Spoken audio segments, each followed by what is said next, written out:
Hi everyone, thanks for visiting Journey into Hopefulness. I'm Jen, and tonight we are going to read Chapter 7 and Chapter 8 of the 100 Simple Secrets of Happy People.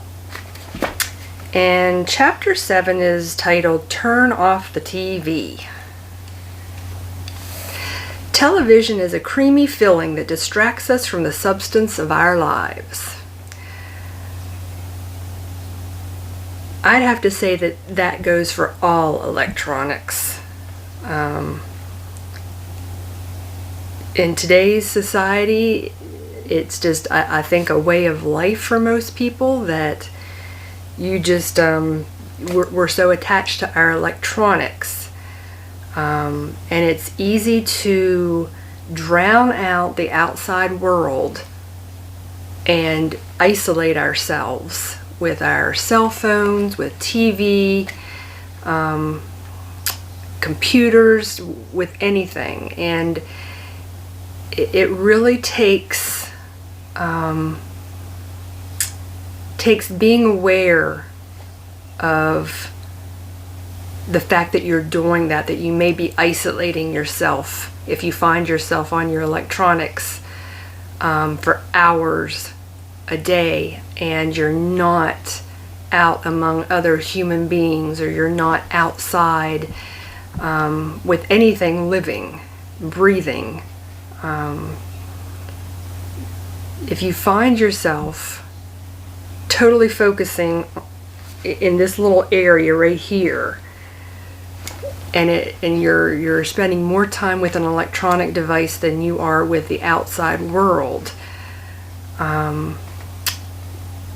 you may be finding that if you really look within, that you are more unhappy than if you were to open up your surroundings a little bit. Put the electronics down, unplug for a little bit. There's a lot to be said for unplugging for a little bit, and see if your happiness level doesn't increase a little bit, if you don't feel a little more uplifted, if you don't feel like you can take deeper breaths, if you don't feel like you're standing up just a little bit straighter by just, getting up away from your electronic device. This also says psychologists have found some people who watch so much TV that it actually inhibits their ability to carry on a conversation. And I think a good example of this is today's youth. I don't think that today's kids know how to carry on a conversation.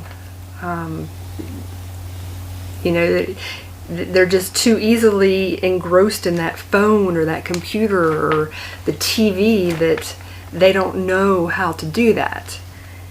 And as adults, we need to role model for them. We need to role model that, yes, electronics are a way of life and they are very useful and we do need them in our lives, but we also need to do it in a healthy manner. And our kids, they're not going to do it if we're not doing it. So try to set an example for the kids.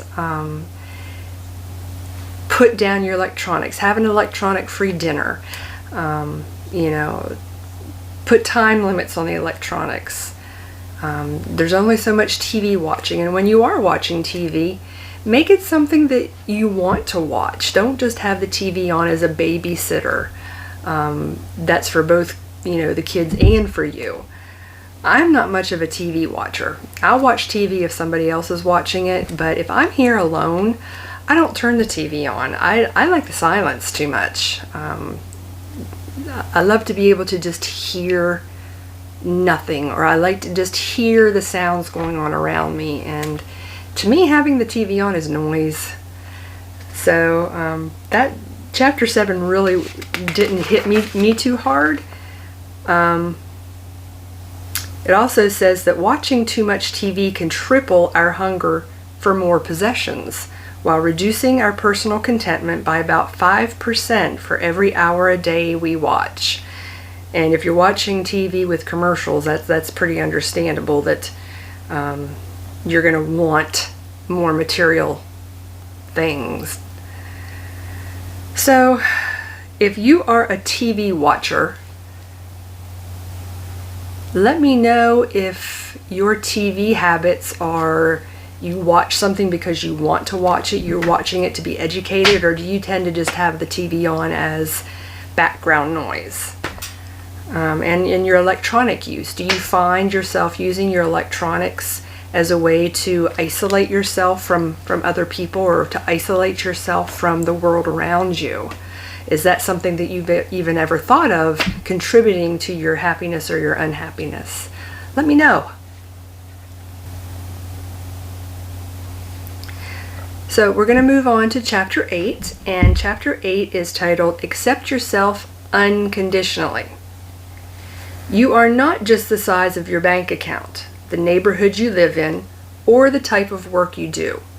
You are, just like everyone else, an almost inconceivably complicated mix of abilities and limitations.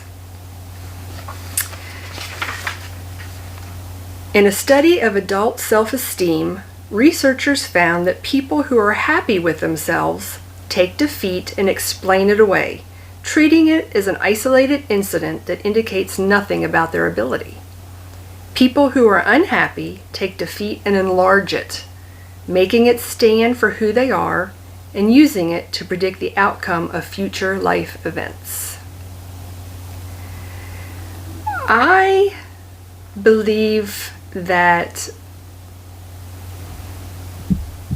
at least in our earlier years, 20s, 30s, that a lot of what makes us happy or unhappy has to do in some part with the environment that we grew up in.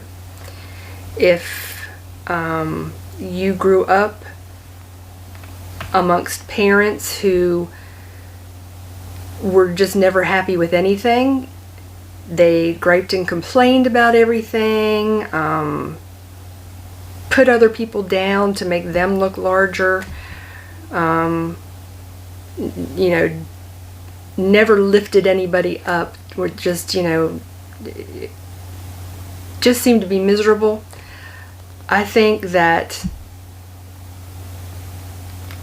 you probably learned that that's how you were to be. You learned to complain about things. You learned that unhappiness ruled, and that's how you were supposed to be. If you grew up in a family that supported each other, that spent time together, that lifted each other up, that when somebody had a failure, you went in as a family and tried to help that person, and you did things as a family, and it was just a happy experience, I think that you are more likely to recognize what happiness is, and you're more likely to be able to live a happy life. I think that we learn how to act and how we should be based on those that we come into direct contact with. Now, I would imagine that based on what I have learned about the alienator versus the targeted parent, that we've got this word called narcissism coming into play here.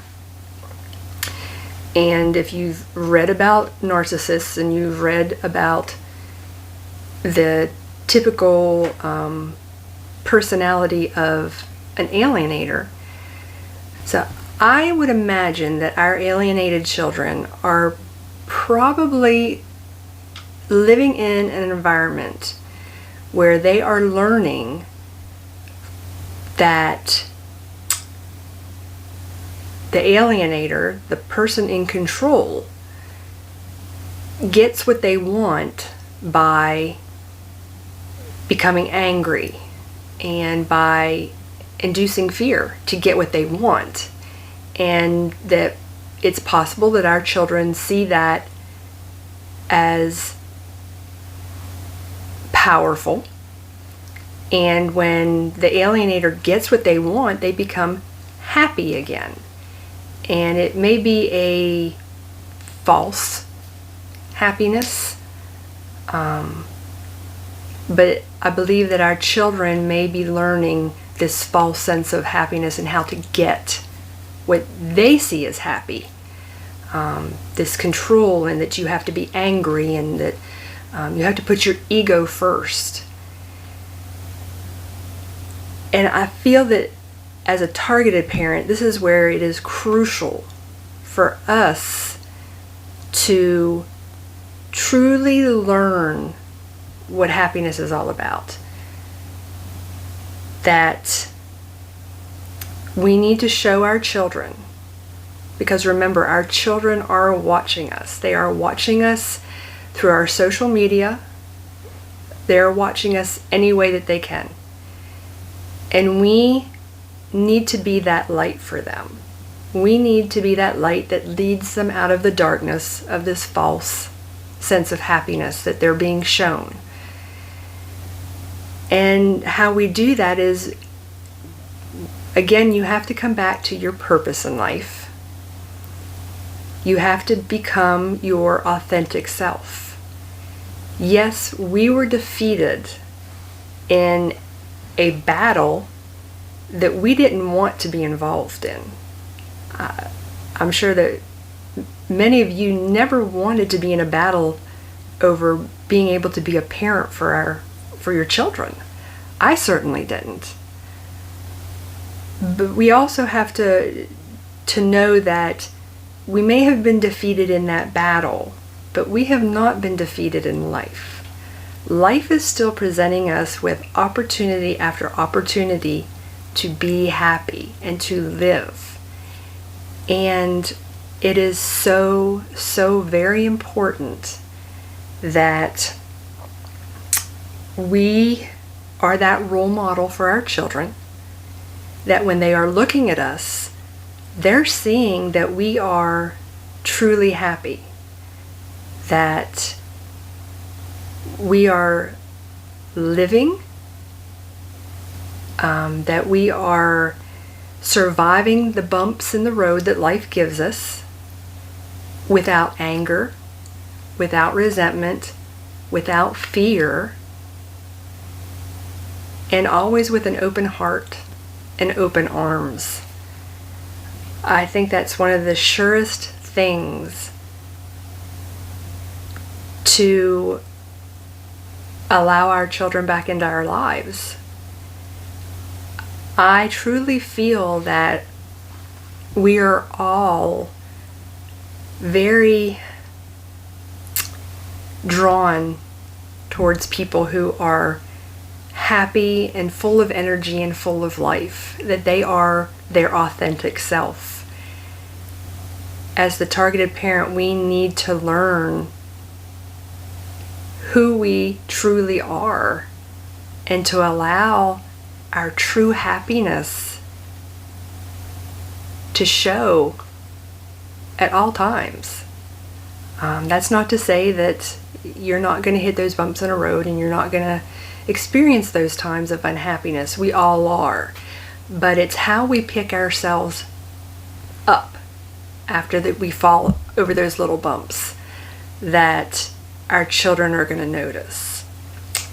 They're going to notice that we're not like the alienator. We don't live in that place of anger, and they don't have to live in fear of us. That we can be calm and collected and peaceful about things without it being about our egos and not wanting our egos to be bruised. We have to go beyond that in order for our light to shine as brightly as possible for our children. I want to end there with that. I'd like to know,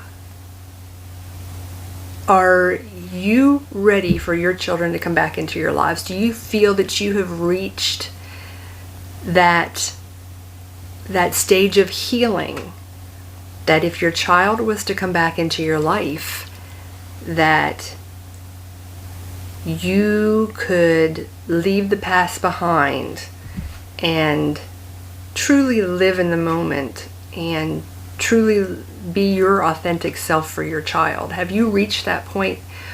I know that it's always a work in progress, but do you feel like you still have a lot of that anger? Do you still feel like you're stuck in that place of anger, and that if your child was to come back into your life, that perhaps you're not quite your authentic self yet? So let me know where you are on your path to healing. Are you living in that place of happiness where you can allow the defeat of that battle of losing your child and know that you haven't been defeated in life? Are you there? Let me know. I want to take this opportunity to thank all of my subscribers for your support in this channel. And 2 subscribers in particular I want to give a heartfelt thank you to. The first one is a brand new subscriber, CT. Thank you from the bottom of my heart for your kind words. They were very uplifting to me and have motivated me to definitely continue doing what I'm doing, providing a place of healing for alienated parents and basically anybody who is looking for a healing path. It meant the world to me that you wrote those words. Thank you very much, and I hope that you continue to follow me and join in the conversation. The second subscriber that I would like to give thank you to is John.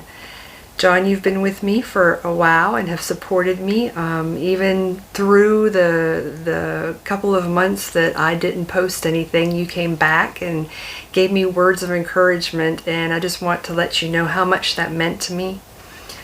And I want to read to everybody some of John's words that I think are very fitting for today.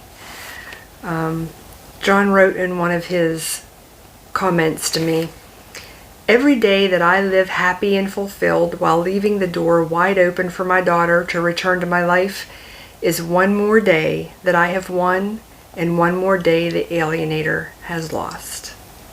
I love those words.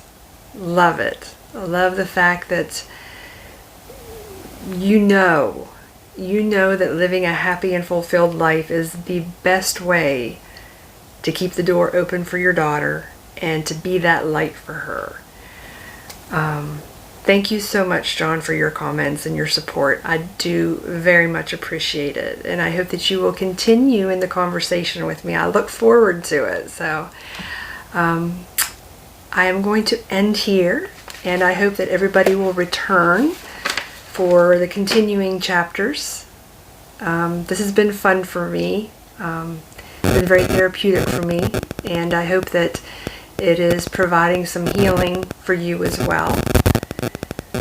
If you're new to the channel, please subscribe. Please share with other people that you think may need a little help on their healing path, or another alienated parent who may just need some words of encouragement. So please remember to live for now. We are not promised tomorrow. So make every day your best day ever. And thank you again to you all. And I will see you next time.